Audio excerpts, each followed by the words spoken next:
Well, just 2 days ago, an anonymous op-ed writer in the New York Times, as you well know, revealed that he is part of a resistance inside the executive branch. It's dedicated to sabotaging the policies of the administration. The left was thrilled by this. Now they're calling for the immediate removal of the president. We don't need an election or even an impeachment trial, they're telling us. The cabinet can just end Trump's presidency right now. It's that simple. Okay, so Washington wants to remove a democratically elected president because they don't like his policies and they want to do it without any election of their own. It sounds more like a coup than a feature of a legitimate democracy, but that's what they're calling for.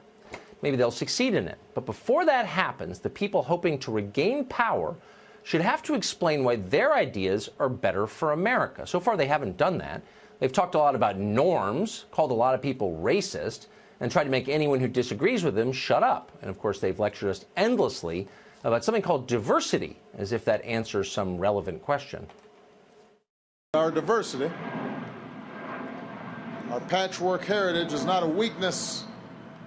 It is still and always will be one of our greatest strengths. Our diversity is one of our greatest strengths. Our great strength lies in our diversity. We know our diversity is a strength, not a weakness. Well, they all agree on that. It's hard to know exactly what it means, though, other than stop talking or else.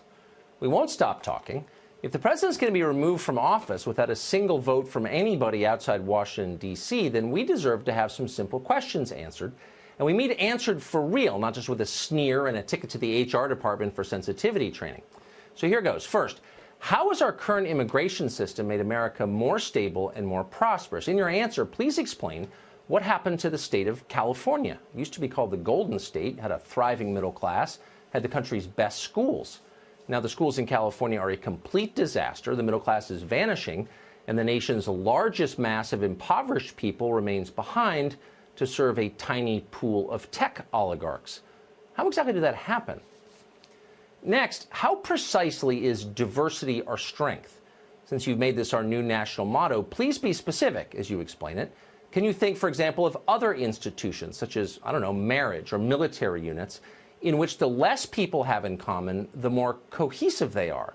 Do you get along better with your neighbors or your coworkers if you can't understand each other or share no common values? Please be honest as you answer this question. And if diversity is our strength, why is it okay for the rest of us to surrender one of our central rights, freedom of speech, to just a handful of tech monopolies? And by the way, if your ideas are so obviously true, why does anyone who questioned them need to be shamed, silenced, and fired? How about this question? After spending 2 centuries overcoming our country's painful history of racial discrimination and hatred, why is it once again acceptable, even encouraged, to attack people on the basis of their skin color? And by the way, since we're asking, if it's now possible to change your sex, is it possible to change your race too? If not, tell us why and be specific. After spending more than $1 trillion and thousands of lives attacking Afghanistan, Iraq, and Libya and getting nothing for it, why does it now make sense to start new wars in Syria and Iran? And after 30 years after the Berlin Wall fell, why should we still treat Russia as our main enemy while completely ignoring China, which actually is? And how about this? How is it fair to use public resources to bail out reckless financial institutions that caused the last economic collapse? Which other enterprises are eligible for tax dollars once they go bankrupt because of stupid decisions? Since we're living by this principle, does it apply to my household budget, for example? And this, is San Francisco better off covered in hypodermic needles and human waste? Is Baltimore better off since the police there decided to stop enforcing the law? How are Detroit and Gary, Indiana doing? Weren't you in charge of those cities? We've got a lot more questions. We could go on, but we're going to start with those. Before canceling democracy, Washington should answer those questions first. And we're going to start by asking them of Quentin James. He's the founder of Collective PAC, and he's nice enough to join us tonight. Quentin, thanks a lot for coming on. Thank you for having me, Tucker. So we hear a lot about Trump is bad, we're breaking norms. A lot of that I'll defend. Some of it I won't defend. I don't work for Trump. Why would I defend it? But what we never hear about is the ideas of the people who seek to take his place, to regain power. And they're the people who came up with all the ideas that the public rejected to the extent that they elected Donald Trump. So my question is, Have they repudiated those ideas? The public doesn't want unrestricted mass low-wage immigration. Are Democrats against it now? I mean, have their views changed? What are they for, I guess is my question to you. Thank you so much for, again, having me on, Tucker. I think first remember that Hillary Clinton got more votes than Donald Trump, so I don't know if the Republic repudiated the entire Democratic platform there. Well, it was 61 million people. It's a significant chunk, I would say.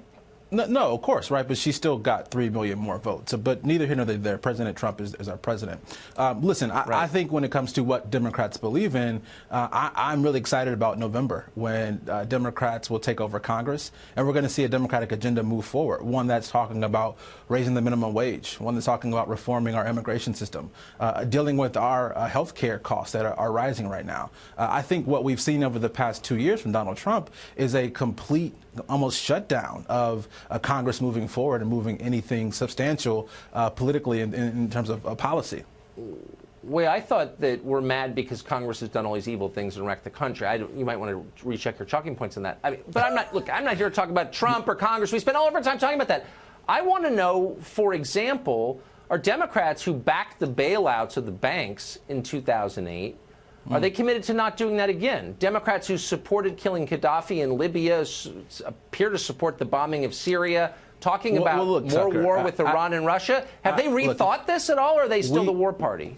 Look, we are not here to, I'm not here to defend policy from the last administration. I think what we're all challenged with right now is our current administration and again, almost complete standstill in terms of moving legislation forward. I think if you look around the nation, where we have Democrats who are leading some of our cities, leading some of our states, they're really taking these issues to the forefront and again, moving things forward. But the standstill right now is because of Donald Trump. No, I think you make a fair point. You're right, and I think they should fund the wall immediately. I'm sure you agree with me. He ran on it. People want it. Let's build that. No, I think when you say Congress isn't acting, that's what you're saying. But let me just ask you this. So we have a kind of case study here because the state of California, our biggest state, is a one-party state run entirely by Democrats. It was the richest state when I grew up there. It's now got more poverty than any state. It's billions in debt it will never repay, and its cities are cesspools. So would you say that that's a kind of model for the rest of the country? Tucker, the last I checked, I think Governor Brown has a surplus for the first time in years in California's budget. But again, just to clarify, California has more debt obligations than this country could pay. So no, there's no. I mean, the surplus. That's just ridiculous. And you ask anyone. But honestly, is California a template? I'm just speaking of the facts. No, but look again. I don't think we should look at one state as a model to run our entire nation. Well, why not? It's a democratic state. It's the biggest state. I mean, no. Again, we're not here to confuse the issues of California will become the United States. Right now, again. So name. Okay. Then I'll make it easy for you. Name a place that Democrats have run for at least 20 years. And tell me, reassure me that America will become more like that place. Look, I think if we look at the past two Democratic presidencies of Bill Clinton and President Barack Obama, look at the economy. Look at the jobs numbers, right? Donald Trump inherited an amazing economy. George Bush inherited an amazing economy. And now, if we look at what's happening in the country, he's taking credit for what we saw under Barack Obama. And so we don't have to look at states. We can look at the past presidencies. It's a little too. All right. Quentin, thank you so much for joining us tonight. I appreciate it. Thank you so much, Tucker.